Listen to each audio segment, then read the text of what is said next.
mudziliwerenga baibulo. Ndiye buku la mabuku onse, novelo ya manovelo onse, filimu ya mafilimu onse.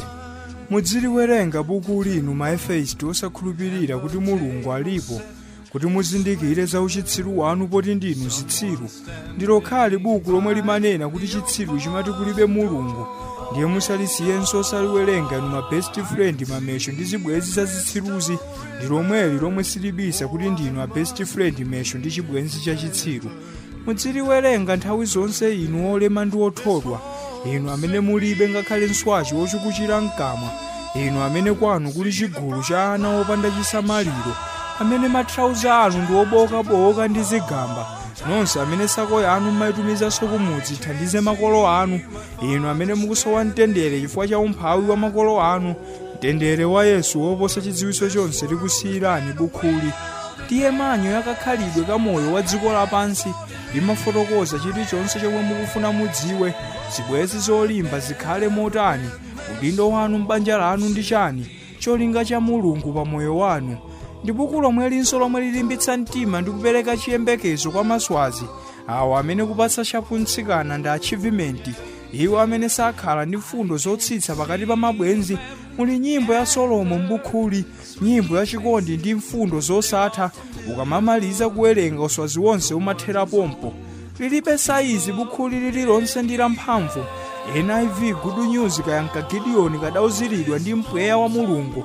Ndi lokhalo lomwe linatanthauzidwa zilankhulo zambiri pansi pano. Odala oliwerenga Mulungu akhala nawo pafupi nthawi zonse. Musalisiye liduse tsiku osaliwerenga nonse amene mumakonda mafilimu ndi manovelo.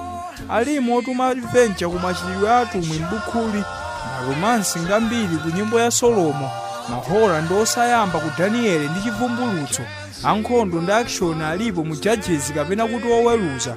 Musamavutike nkugula ma DVD, mudzingowerenga bukhuli. Kwa wayikho nkhani za taxi zilimo bukhuli, wafiro mlaliki ndi firo yokhayokha, maloya Judges ndi yanu, aphunzitsi Yesu anali mphunzitsi. Ingakhale music David ankayimba mu Samuele, stati ndi demo census ilimo m'Baibulo, history ndi grand yenkhani za achina Mose. Lisachoke pakamwa pako lilingaliro siku ndi usana, iwe amene umakonda kuphangira ndi kudya kwambiri, iwe amene umatunga ntchemo okwanira 3 liters anzako nkuwaperewera, yense amene umakhalira kulimbana ndi anta kuonjezera chakudya koma uli wobona. Ufumu wakumwamba suli mukudya ndi kumwerera kokha, koma nkuchita chifuniro chake silibisa bukhuli. Munthu sukhala moyo ndi chakudya chokha, koma ndi mawu onse ochokera mkamwa mwa Mulungu amapereka malangizo mwaulere mawu a m'bukhuli. Mubise mawu a m'bukhuli mu mtima mwanu nonse amene simunakhozepo credit olomwe assignment imodzi pa sukulu pano.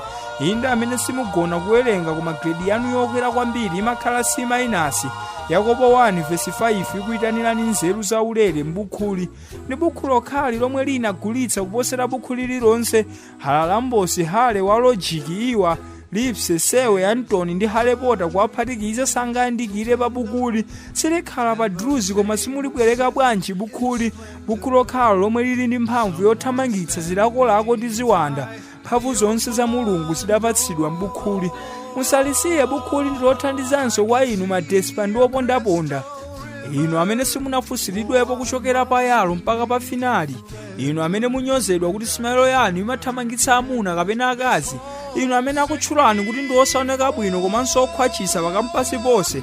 Nkhawa zanu zimathetsedwa chifukwa Genesis wa m'bukhuli anenetsa munalengedwa m'chifanizo chake.